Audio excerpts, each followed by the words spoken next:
You know, even in normal kind of non-pandemic times, women are at increased risk for mental health problems. They experience common mental health conditions, including insomnia, anxiety, depression, at twice the rate that men do. Joining us now with more on this is licensed mental health counselor Shantala Boss. Good morning. It's good to see you, Shantala.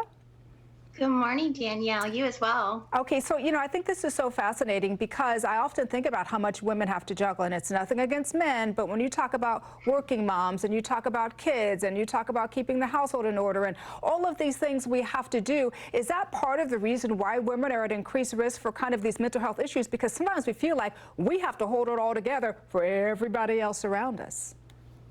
Absolutely. You know, way before the pandemic, this has been an issue. Women are twice as likely to experience insomnia, probably because they're thinking about all those things they have to juggle, as well as anxiety and depression. And I'm really glad that Michelle Obama spoke out on this because it is so important statistically that women learn more about how to take care of their mental health.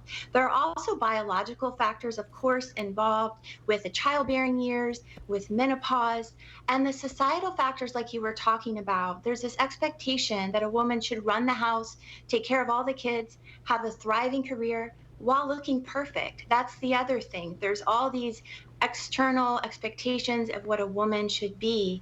And that's a lot of pressure to put on anyone. And so recognizing this and knowing that, especially during this time, during the pandemic, there is even more of an increased risk for more stress and pressure. About 4.5 million women have dropped out of the workforce since the pandemic began due to having issues at home they need to deal with, etc. You know, we talk about working women and people who are my age and kind of more of the, you know, a younger demographic, right? But I'm sure this affects older women as well. I'm thinking about my own mom, for example, who's retired, but being at home for all those months in California with nowhere to go, nothing to do. That's raised some mental health issues there as well. And I've always encouraged her to talk about these issues. Isn't that an important part of this? Don't keep it inside. You've got to talk about what's going on with you.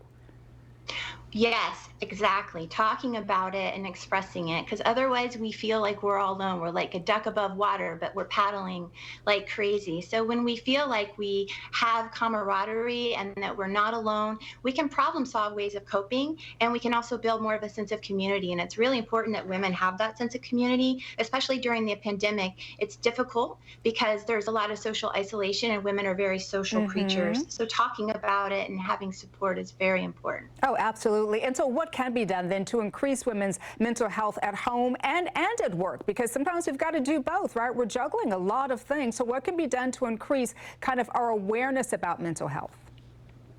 Well, number one, talking about it, recognizing it, educating ourselves. You know, obviously we want to talk about nutrition, diet, getting enough sleep, but then it is, you know, learning what we can do to set boundaries in relationships with others. A lot of times women try to be everything to all people because we are social and we have that emotional side, but learning that we have to set boundaries and take care of ourselves, step back, take time for ourselves, and do what we need to do to take those steps towards better mental wellness, because we can't be all things to all people at all times. As much as we try. Shantala Boss, I appreciate you joining us. Thank you so much. Women helping women, very important. Thank you.